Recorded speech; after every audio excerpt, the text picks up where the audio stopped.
Thank you, everybody, for joining us Ascent Solutions in our webinar, Know Your Greatest Threats and How to Analyze Business Cybersecurity Risk. Before we start, we'll just like to do a little bit of intro. I'll first start with myself.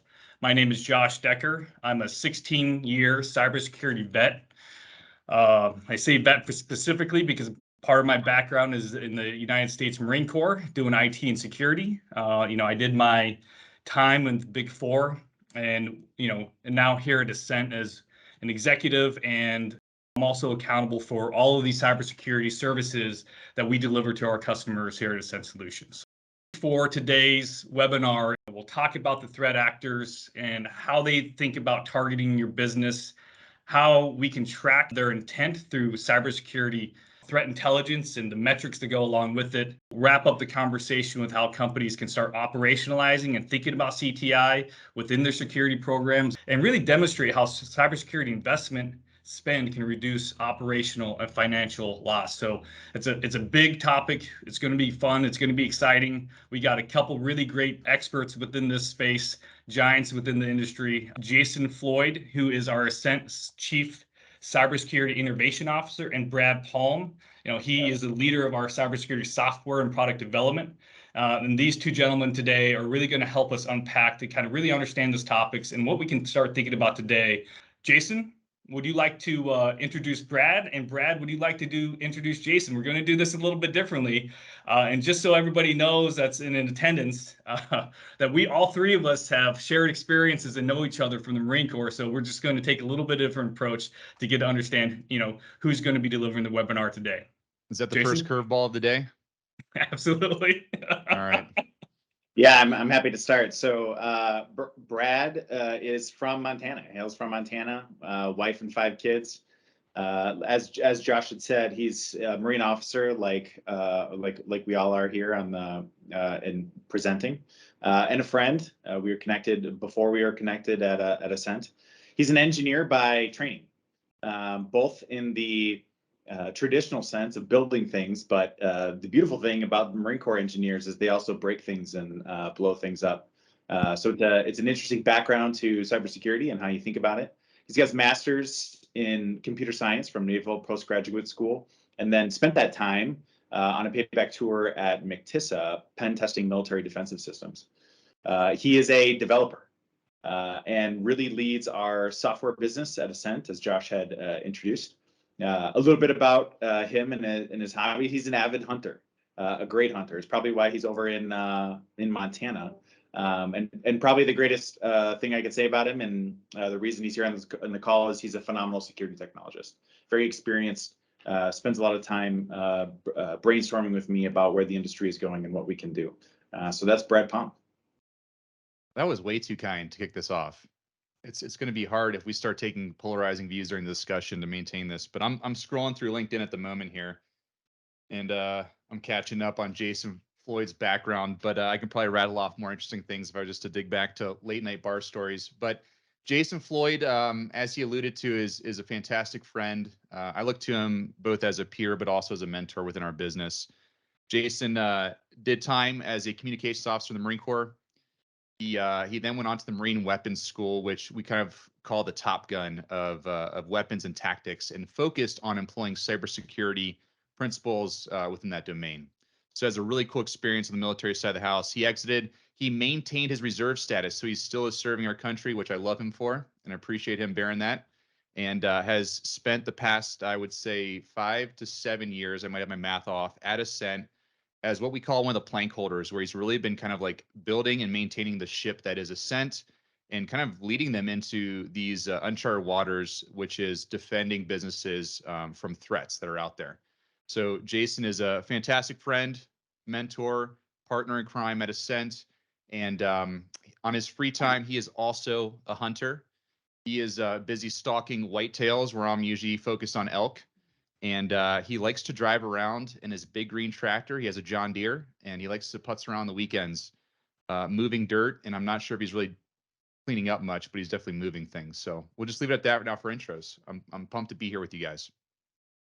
Well, I appreciate it. Thank you, Jason, and thank you, Brad. And appreciate you guys joining us today to be able to talk through these topics and kind of breaking this down a little bit more. So toward the end of the webinar, we'll reserve the last 10 minutes for Q&A. But if you have any questions along the way, please feel free just to pop them in the chat. We'll have somebody monitoring the chat and we'll field those questions as we go.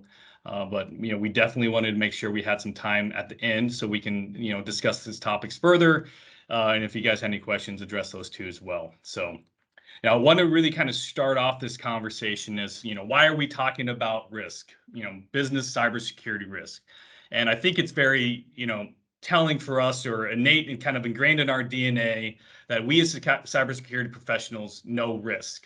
But we wanted to talk about the topic a little bit more and really kind of understand, where are we at as an industry? Where are we at today? What are organizations doing? So I'd like to just kind of lob the first one over to Jason and say, Jason, can you kind of explore this a little bit more? What are we doing today? Where's the industry at? And maybe we could take another couple other questions too as well.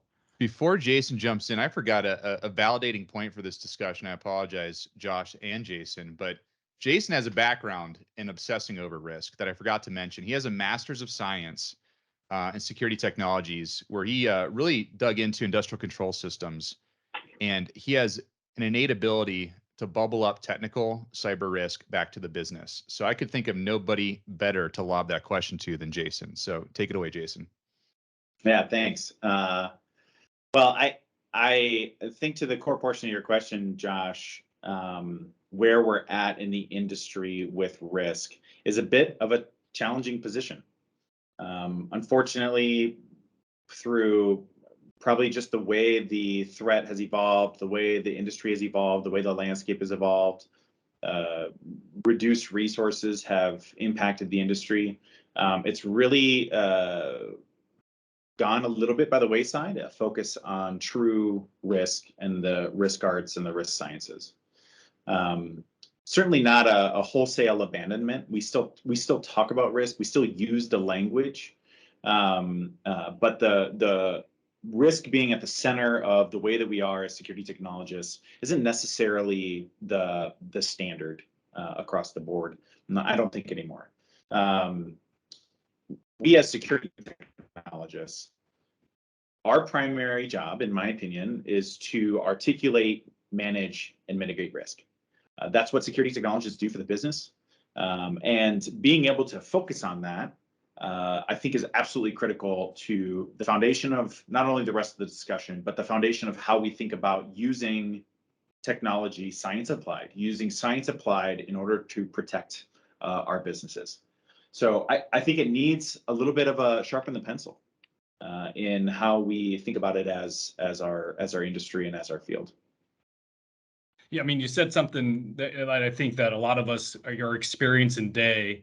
We have a shortage of resources, whether that's people or capital or investment into what we do.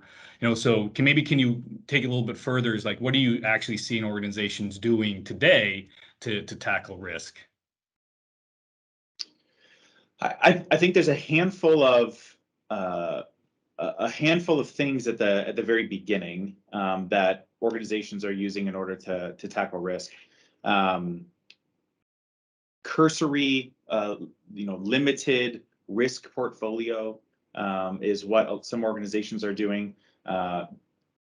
Talking about risk a little bit, but the challenge with resources are really focusing us not only with the limited resources, 715,000 open positions in the United States for cybersecurity. So that's forcing us to really prioritize some of our group. And what we end up doing is focusing solely on the technology. So we take people who can implement and then implement the technology, and that becomes what we do as security teams in our organization. So implementing controls is probably what we're still really good at. Talking about controls, implementing those controls, but the control measure of effectiveness should be dependent on risk proper. So I think there certainly is a handful of things that we are doing well, and that we are still doing. But I think the holistic understanding, the holistic idea, the way that we think about it top to bottom, it needs a little bit more attention. Okay. I mean, I agree. I mean, kind of being out there in the field too, I see very similar things. And maybe Brad, can you maybe talk about, if organizations are challenged with risk, what do you see some of the gaps, from what we do today, or what organizations are doing today, and maybe kind of talk a bit about that a little bit further. Yeah, I think the theme you've kind of been seeing drawn through from what Jason was articulating is there's a prioritization problem, and it's a challenge if you can't quantify it, if you can't measure it, it's very hard to then prioritize it, right? So we then go to gut-based decisions or bias-based decisions, and I think that's one of the challenges we're seeing in our profession. And that kind of equates to what I think is the genesis of the problem, which is we're young as a profession, right? So cybersecurity leaders that are very good at articulating risk and mitigating risk is a new profession. We have leaders in other business areas, chief financial officers, mitigating financial risk, presidents, CEOs that are adept at navigating uncertainty and business risk, but cyber risk is different. And I think we have a background that really favors a strength, which is we are very good at mitigating physical security risks. And some of those principles do hold true from meat space to cyberspace. And I oftentimes reflect on the fact that I had the opportunity in my master's program to be educated in virtual machines and the memory paging technology that was created back in the 1960s at MIT from the founder of that, Peter Denning.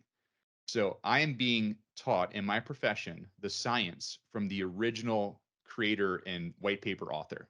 That's how young our profession is. There's not many professions out there where we are actually going to, you can make the analogy to Brazilian Jiu-Jitsu, where we're going direct to the source of the discipline to learn the art and the craft. And that's where we're at right now for computer science and then subsequently cybersecurity. So young profession, we're not fully baked. We're trying to raise up our leaders. We're trying to be impactful for the business. We're trying to find our place on the playground, right? What is our crew? How do we influence things? What are our levers? And I think we're just getting to a point in time. You'll hear me make this argument that I think we're able to measure risk specifically from how we articulate threats. And we're being focused on the adversary and what they can impact and influence on us. And then we design our defenses around that. That is a page directly out of our Combat Engineering Marine Corps Operations Handbook. That's how we existed and did extended security operations. And I think we have an opportunity to bring that back out to the private sector, really influence and prioritize based off data-driven approaches.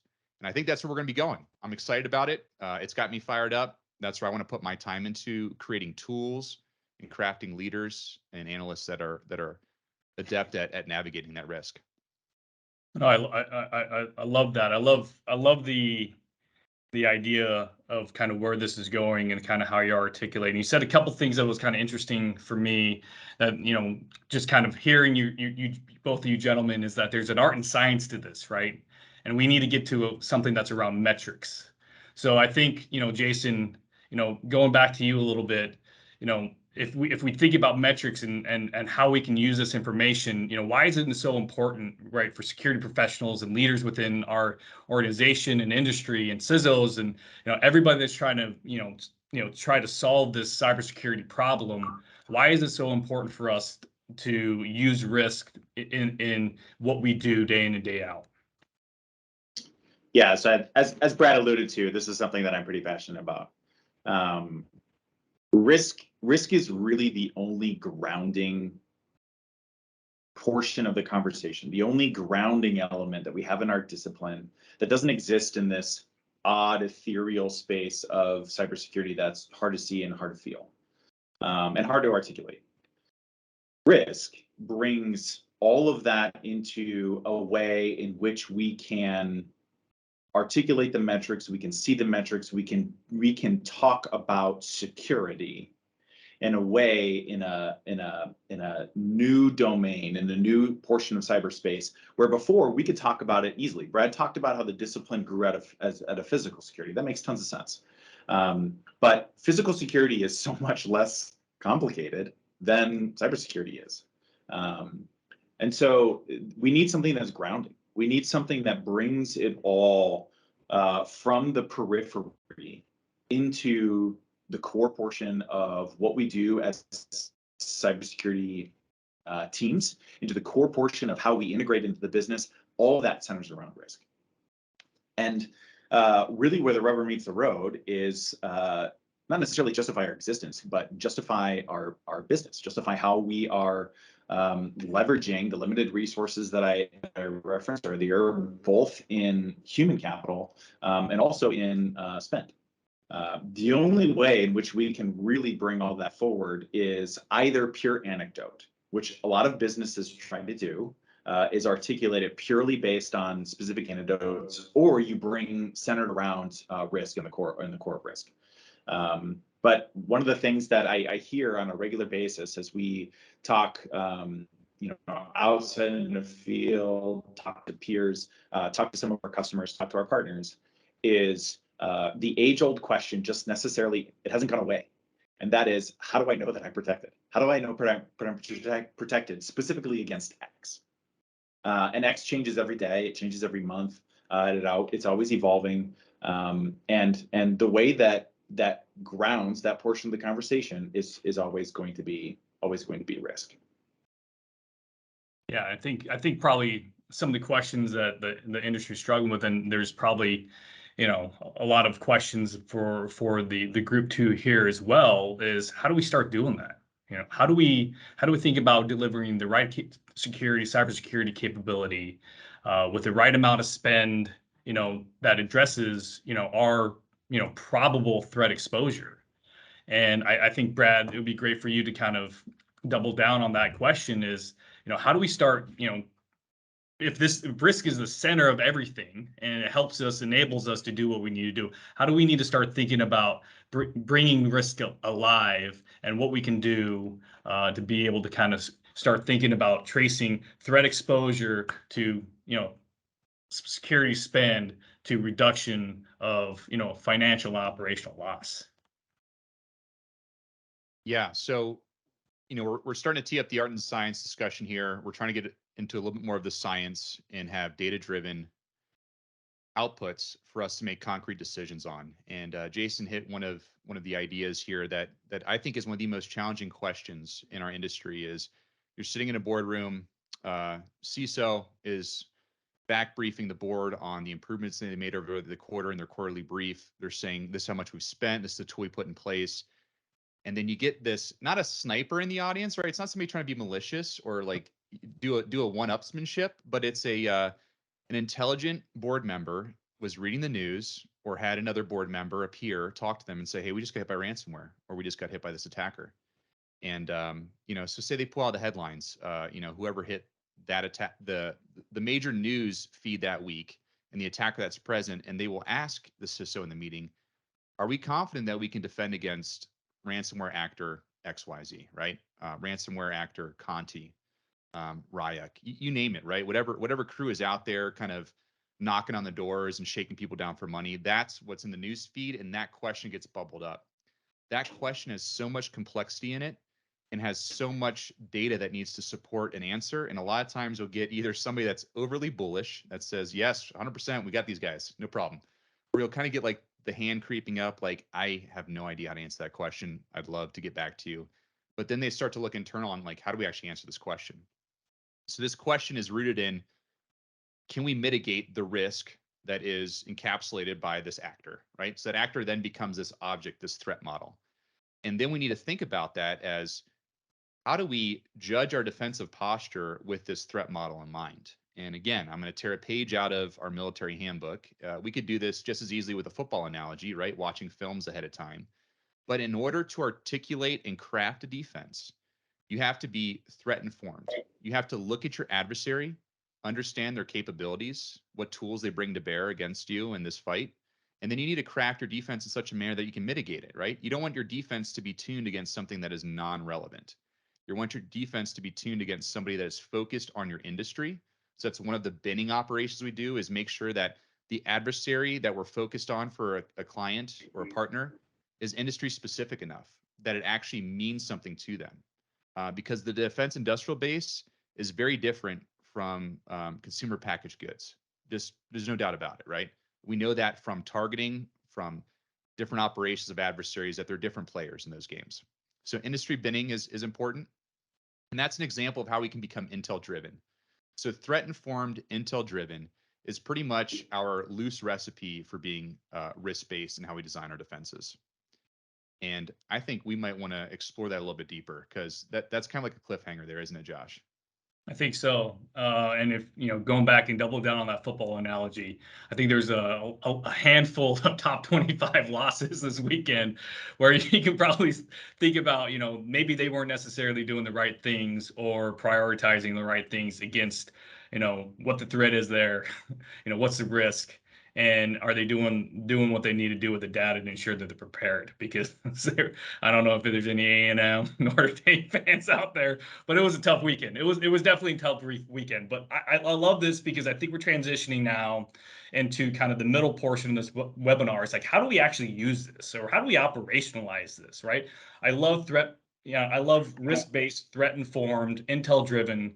When we think about risk here at Ascent Solution, a risk is threat times vulnerability times asset. And that equation holds true when you think about whether you have it or you don't. And, that's going to determine whether you have a risk or you don't. And, we definitely kind of teed up a little bit of the art and science. We have a young industry trying to figure it out. We have different levels of, just kind of objectively or quantitatively trying to understand and apply this. But, I think it's important for us to kind of get into this conversation around, how can organizations really start breaking this down, breaking into this, using it, and operationalizing it. So I think going back to Jason, maybe you could start talking to, how can organizations start thinking about, tackling risk within their organization and using it in a meaningful manner. Yeah, so the way that I would make this as succinct as possible is risk allows us to make sure that we're using the right resources on the right things at the right time. That brings it all the way down to as succinct as possible. You talked about why it's so important. That brings it to where the rubber meets the road, where I have to actually spend, where I have to actually put it on the calendar, where I actually have to spend my people's time doing a project, doing a security project. So right things, right time, right resources. Oftentimes we hear organizations talking about risks, using risk as a reason for why they're going to choose a technology, or using risk for a reason as why this urgency needs to bubble up. And it could be the exact same anecdote that Brad had brought up is, it gets brought up in a board meeting, and so it moves down, and now that bumps up to the top of the list. The challenge is, I would probably say 75% of the time that I hear risk, people use the word risk, what they're actually saying is vulnerability. And when we talk about the art and the science, we often go back to that equation that you referenced. Risk equals threat times vulnerability times asset or consequence. You can use both of those last ones relatively interchangeably. But a vulnerability, even if it's a really, really bad vulnerability, does not equate to a risk. I could have a vulnerability where I don't have an asset, or I could have a vulnerability, and this is where it really the rubber meets the road, is if I have a vulnerability, but I don't have a threat against that vulnerability, or I don't have capability, I don't have intent against that vulnerability, I have zero risk. So organizations that are doing this well are starting small. I got to have a risk register. I got to be tracking risks. I got to be writing them down. I got to be quantifying them to the best of our ability. In order to do that, you have to have some of the really basic things in place. You have to have some sort of vulnerability collection system. Whether that's a TVM, you could do it a handful of ways. You could even do it manually if you choose. But you have to have some sort of way in order to be able to ingest what those vulnerabilities are going to be. And those vulnerabilities can come from something like a TVM. They could also come from a self-assessment, your internal CIS or NIST internal audit, or what's coming through as an external audit, what your users are reporting that they're experiencing, what your admins are reporting that they're seeing. All of those are things that should be bubbling up into your risk register. Very few organizations, even the ones that have some of these small things in place have detailed all of the ways in which a vulnerability can get on the risk register. And then we start working it out. But the core portion that we care about, we talked about risk-based and we talked about intel-driven. So when we talk about risk at Ascent, we use the equation and we absolutely focus on the intel portion. That's probably the most important.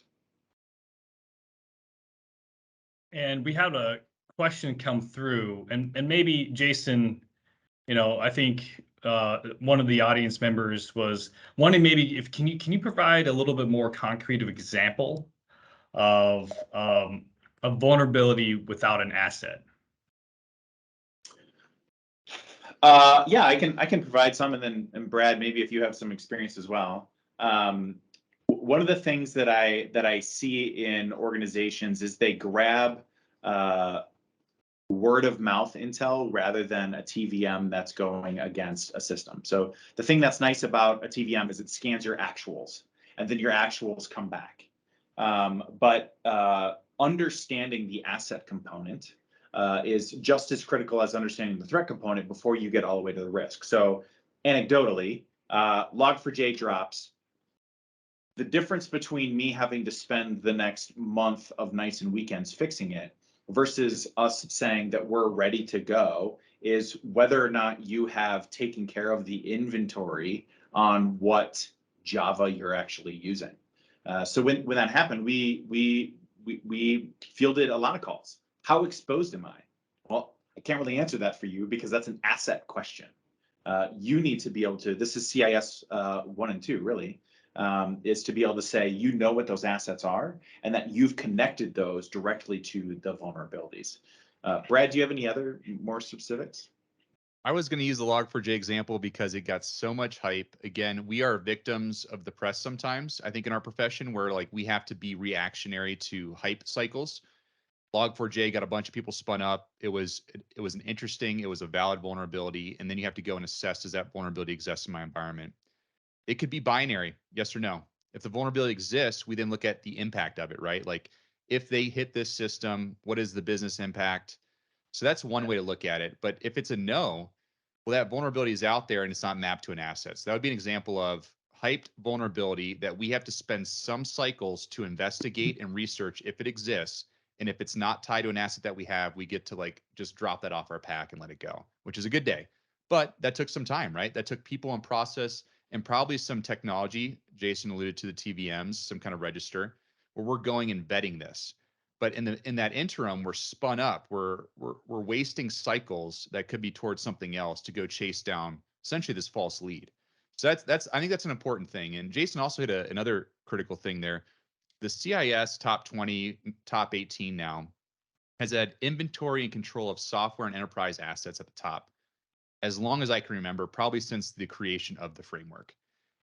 That is one of the items that we refer to as being brilliant in the basics. You need to have really good asset inventory and software inventory. You have to be brilliant at what that is. And that is a grind. Like we refer to that as a task that is always evolving. There's some drudgery in it.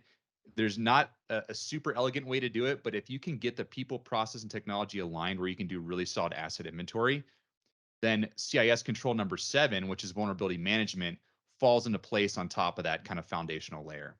So we have specifically for this discussion and for customers, vulnerability and asset management, that game is owned by the company because they probably have the right views of the world for internal assets, external assets, where they should be protecting those. If they're not currently doing that, we're more than happy to kind of help walk them through that process, assist them, advise them, support them. That could come in the form of external attack surface management, could come from external, internal vulnerability scans, all those different items we can help customers put in place if they're struggling with those. But today, when we're looking at our equation, threat times vulnerability times asset, we're focused on threat because we have found that that is one of the hardest areas for people to operationalize, because threat is a piece of intel ingestion, and then really understanding your business well enough where you can articulate what are your centers of gravity and what are your areas of vulnerabilities that you can then help prioritize that. So we focus on the threat piece, and we focus specifically on mapping it to the customer's industry and making this enriched, contextualized, operationalized, so that they can actually make a decision with that information. Because it's one thing to get a threat intel feed, and I don't necessarily want to queue up the rant at the moment, but just data points of indicators of compromise, indicators of actions, that's not going to help you prioritize your defensive posture. It's something for machines to ingest, but that level of intelligence, we talk about it being strategic, operational, or tactical. That's at this tactical machine level layer. We're trying to get at this strategic and operational layer to actually inform our prioritization, our roadmap of our securities operations.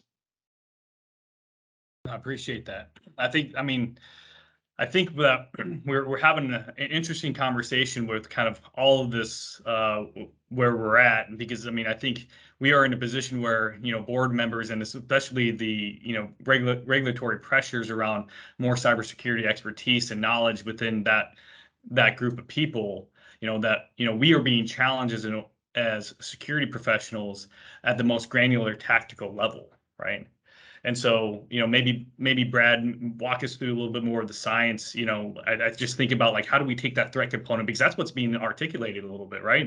Ransomwares, the vulnerability pieces. When we think about potential impact for us in our threat landscape, how do we stay focused on that threat component, especially as we think about modernizing what we do today? Yeah. So I think we have.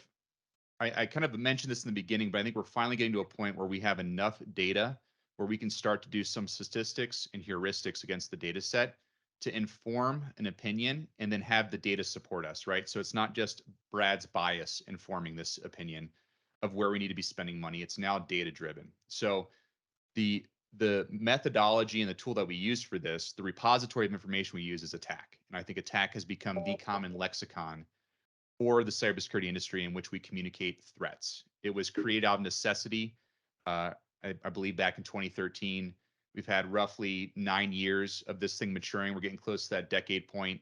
Tons of community input into this thing and a lot of data behind it, where we can look at many, many years, decades of attack information and start to draw threads and trends and different items out of that, right? So we can look at priorities of what are attackers across all these different industries going after.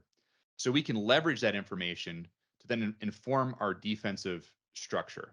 So, we could go into examples of, we know that phishing and credential access, initial access can be credential based. We can start to, prioritize that as being steps one. You're always going to hear MFA being enabled as being one of the high things that are being recommended out of these security assessments. But the other thing that we want to do is, there's many different parts of the kill chain that an attacker goes through where we can disrupt them.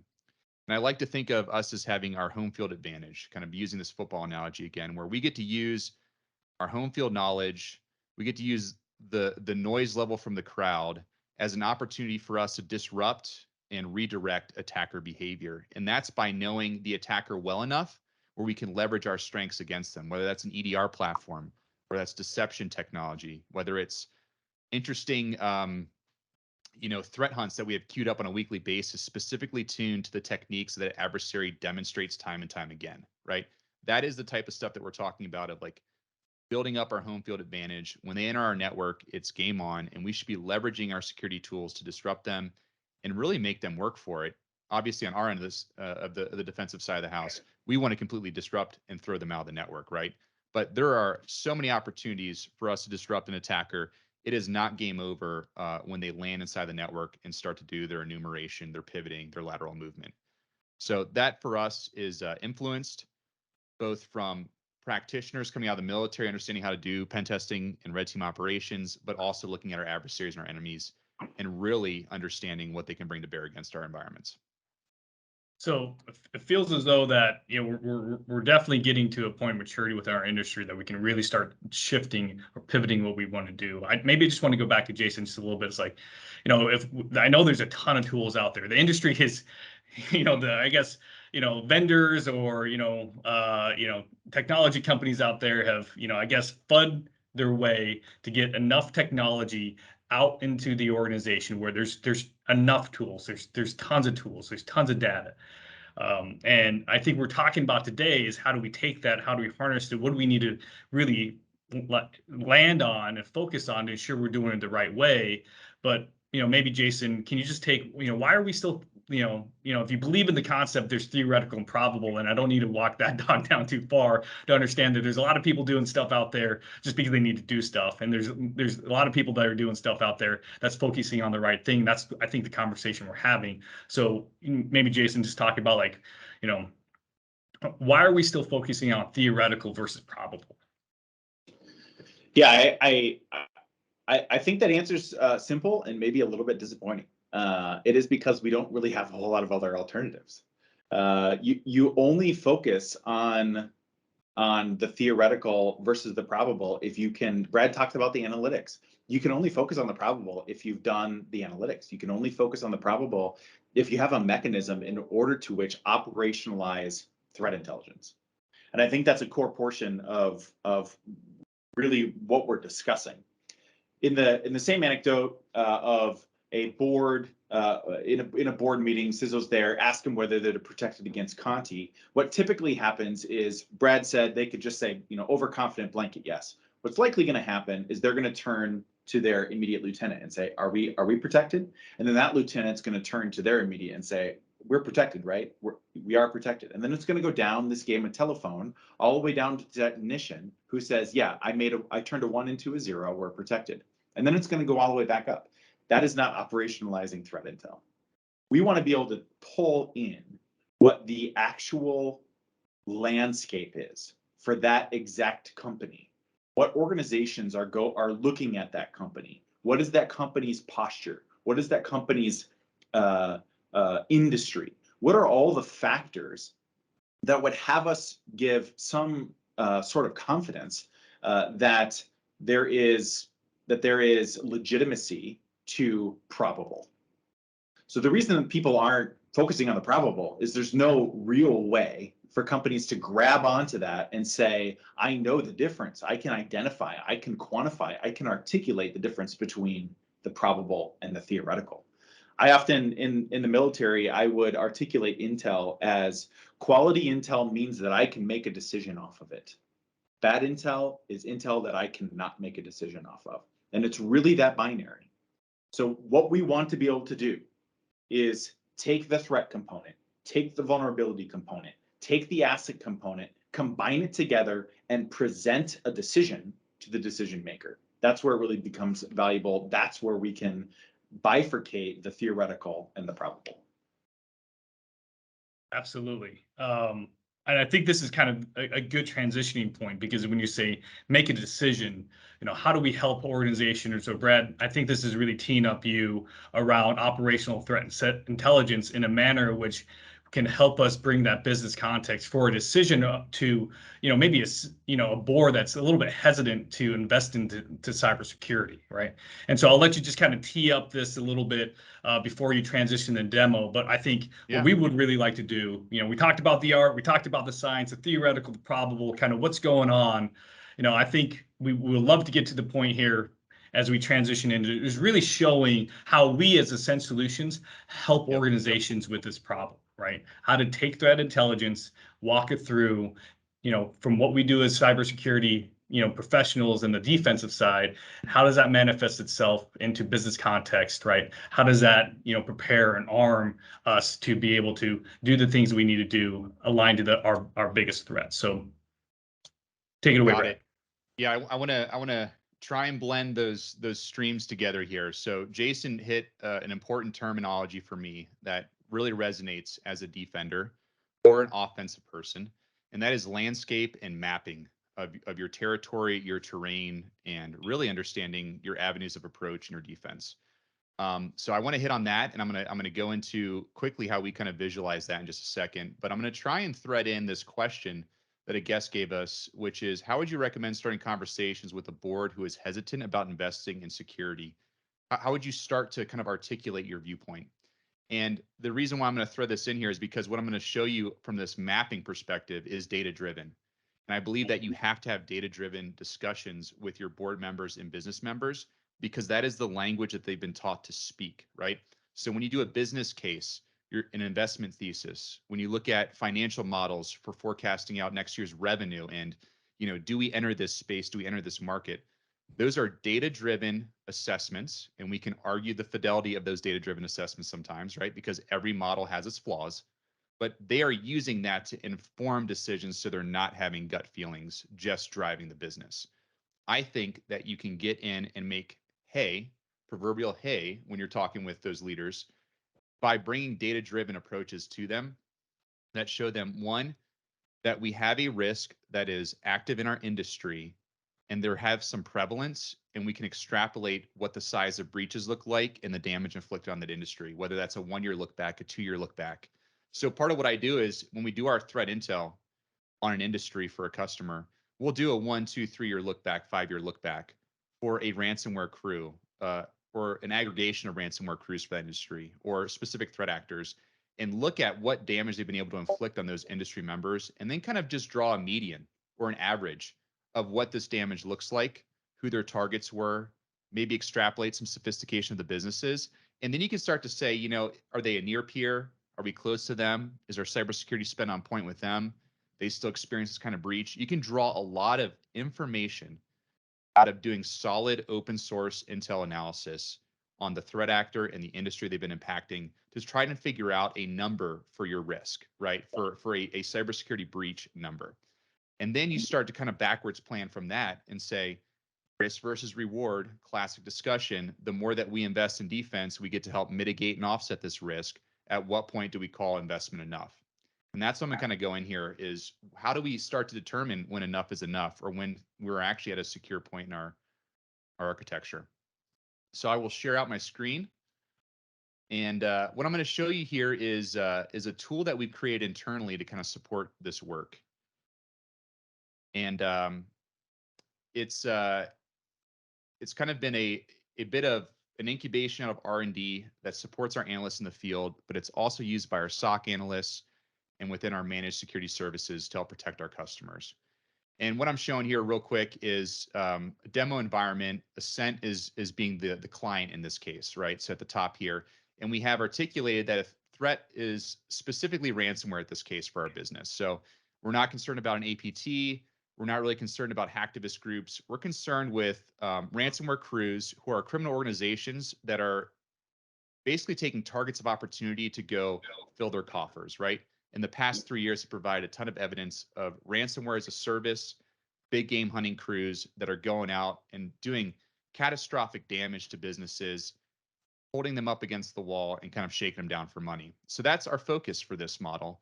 And then we kind of plug in our defensive posture in our tooling. And this is, again, kind of a little bit of a toy example. Most companies, unless they're cloud native, will have, at this point, a very hybrid approach to security, both on-prem and the cloud. And so you kind of have to take all those pieces of your defensive posture into play here. And then what we do is we go and we do analysis on the industry that Ascent is in. We create a threat model. We figure out who the threat actors are that are operating against that industry. And we create a heat map. And in this case, we have a ransomware heat map that is an offensive layer. Again, this is considered our map, our view of the adversary landscape. And then we're going to leverage a great open source tool for MITRE ATT&CK called the Attack Navigator. And what we have here is a view of, again, MITRE ATT&CK is the common lexicon that supports us to make decisions. Right now, we're having a threat-specific view of the world, an offensive view. And we can see that of the people, of the threat actors that are operating within the ransomware kind of industry, we've highlighted with a heat map what their top 5 techniques are, and then some of the other prevailing techniques are across many different groups, across many years of analysis, aggregating into one view. And this is your map, right? This is kind of the topographical map for assessing where you need to invest your time. Your eye will be drawn to the top 5, the heat. That's the red color. And we're going to start to make sure through internal pen tests, through purple teaming, that we're good against those top 5 things before we start to prioritize anything else, right?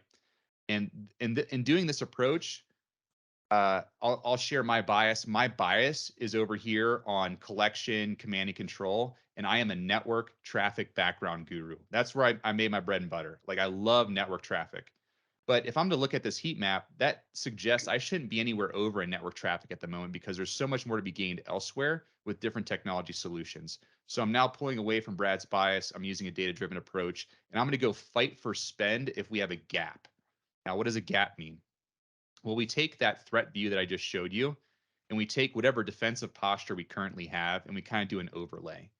And that's kind of a good time to tee that up. That's a bit heavy for this conversation, but with those two overlays, you can start to say we're weak here or we're strong here. And we approach this topic with customers, with partners in our MITRE ATT&CK Masterclass. And we have developed a service offering around that of helping coach people down that line through advisory services, pen testing services to help validate things. So I'm just going to stay focused on the threat for the moment.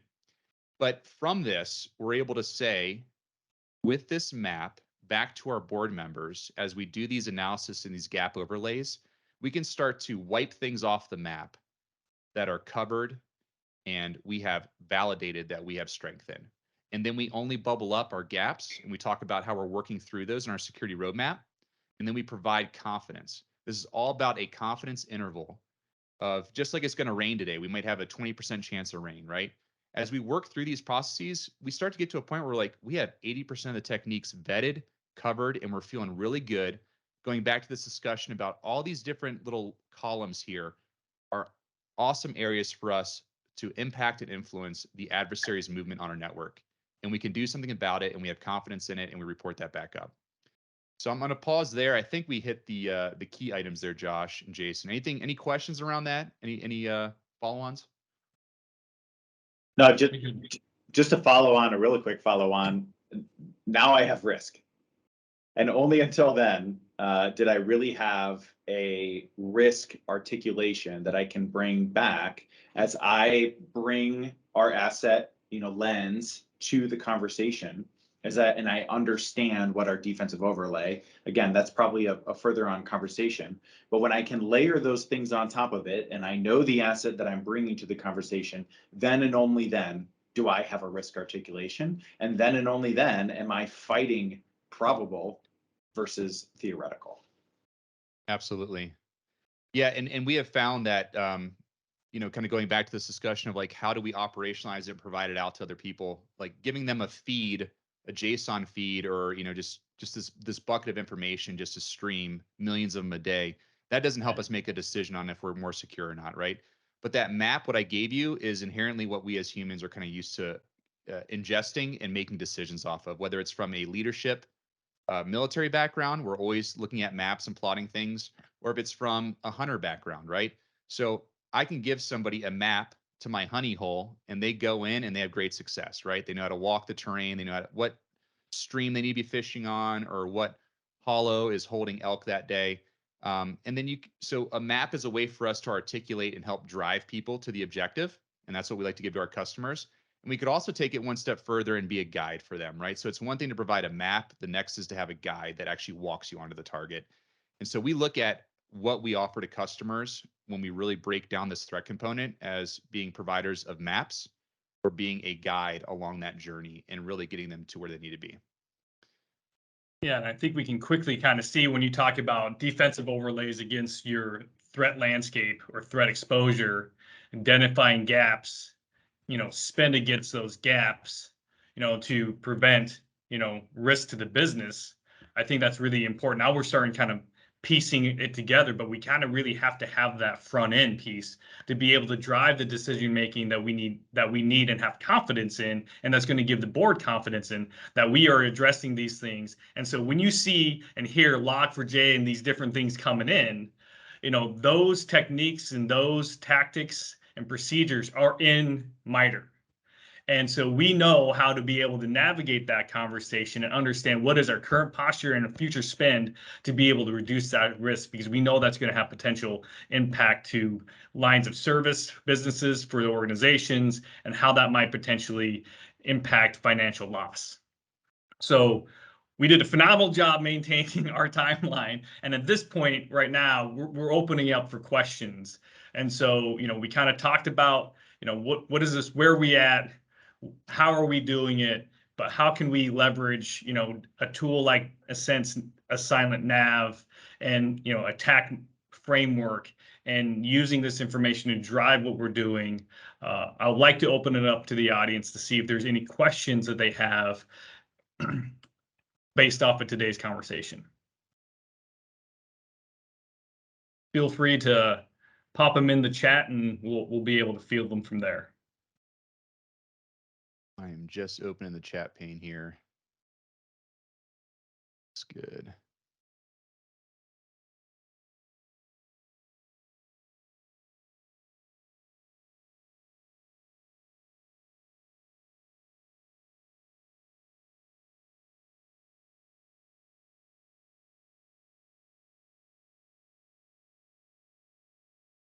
All right, we just got one coming in. The question from a guest is, how important are CTI feeds?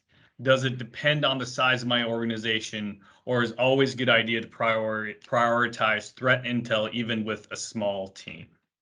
I don't know who wants to go first, but I'll let you guys arm wrestle. I'll start and Brad can wrap it up. CTI feeds have become a very common tool for organizations to try to be informed. But as I mentioned earlier, the value of the intel is exclusively based off of your ability to make a decision. So many organizations out there have bought 3, 5, 10, 50 feeds and are not making any decisions off of it. So I would deprioritize CTI feeds until that there is a ability to make regular operational decisions off of them. Brad, do you have a similar or different opinion? No, I'm right there with you. Having driven, integrated numerous CTI feeds, again, at the tactical level, the technical level, they have a place, but they're actually just there for daily blockers. They're not influencing a decision. They're not helping us with short or long-term planning. And they're certainly not, at the end of the day, people with feeds still get breached, right? Because you have to do your due diligence. You have to figure out where those feeds are getting their data from, honeypots, networks, et cetera, like wherever that information is coming from. There's certain things where you lean on those tools. And I would say that at the strategic and the operational level, in which we were kind of leaning heavily on today, you have to aggregate data. You have to look at trends, and those feeds just don't facilitate that. So there's a time and place for that. It should be machine readable, machine blockable is kind of how I think about feeds.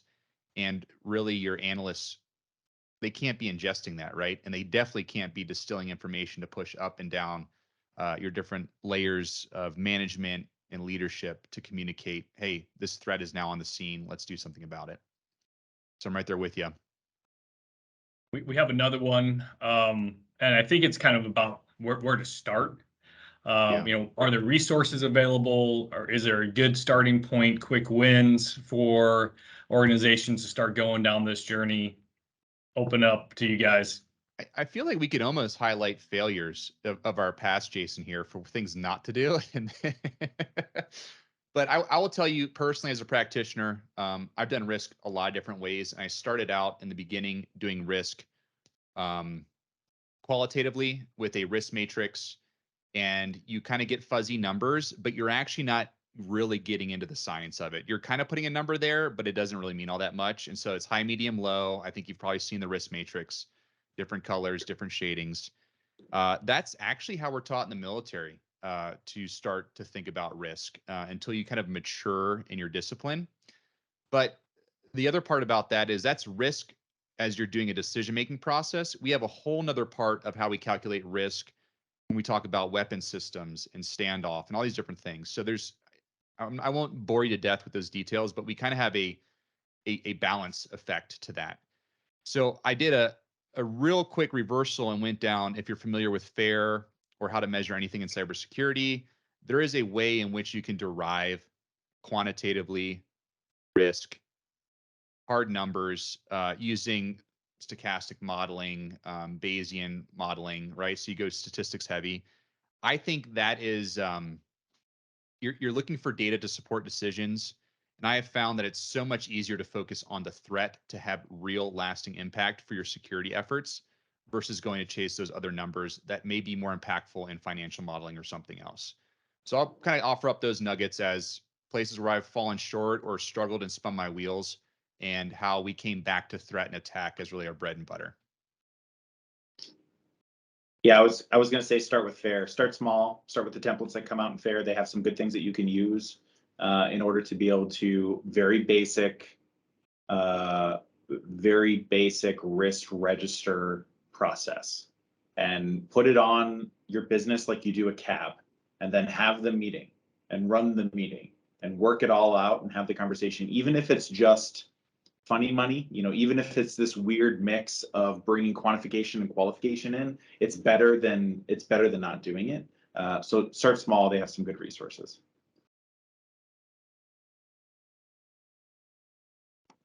There's a good All right, example we have of the art we and have science another one blending. in there. I think we got one last question from another guest. For students and professionals who are new to security, is there a particular framework that may be easiest to digest and apply? Wondering if it's ISO, ITIL, NIST, and potentially leaning to NIST.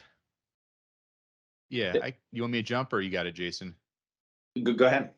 Okay, and maybe I'll pass off to you. So I think there's, we talked about different layers of intel consumption: strategic, operational, and tactical. You can also think about cybersecurity frameworks in much the same way, whether it's a controls framework, a cybersecurity framework, or attack. Attack is unique in that it walks all three. Some control and cybersecurity frameworks are really at the strategic and operational level and never really touch tactical levels of doers and analysts every day in the SOC. So if I was a student and a professional, I would become familiar with some of the higher level frameworks, but I would be really looking for something to help me influence my day-to-day activities. So if you have aspirations of being a CISO and a manager, maybe spend a little bit more time on the strategic and operational. But if you want to be in the SOC and you want to be on a dedicated red team, you want to be understanding pen testing frameworks, SOC frameworks that are influential in your day-to-day job that help you prioritize your tasks, because we all have a lot of tasks. Alert fatigue is real. The queues build up exponentially, and you have to have your own mental models to help navigate those. So that would be my kind of 2 cents. It's probably direction specific, but there's a lot of different frameworks out there. And we talked about one today that is the pretty much threat framework, which is attack. Yeah, NIST CSF and CIS CSC are great frameworks. They are only showing you a small portion of the picture. So being an expert in those frameworks don't really answer the core portion of the problem. They're great frameworks. We align to those, and we recommend that people align to those. But just know that they are a small portion of the picture, and they answer a small portion of the problem. Yeah, I appreciate you taking the time. Is not secure. Well, let's leave it at that. Yeah, I would even say that you should use the threat intel to drive what you do within those frameworks, because that is addressing your most probable and realistic, exposures and controls that you needed to, reduce that risk. So I think we are at time, gentlemen. Thank you for everybody in the audience for joining. Regardless of where you're at in your journey, we'll be reaching out. And if that's a matter of us saying, hey, let's tee up the masterclass offering that Brad was talking about, so you guys get a better understanding of how to think about that, use that, operationalize it. If you already passed that point of you need to get started with something like Silent Nav, the tool that Brad had kind of demonstrated, we'll be reaching out to say, hey, this is how you can get started. But if you're already on your journey and you need those overlays, and you need to understand gaps in how your tools are covered with your threat exposure, we'll be happy to have those conversations too as well. Thank you, everybody, for your time. I appreciate you joining us here at Ascent Solutions.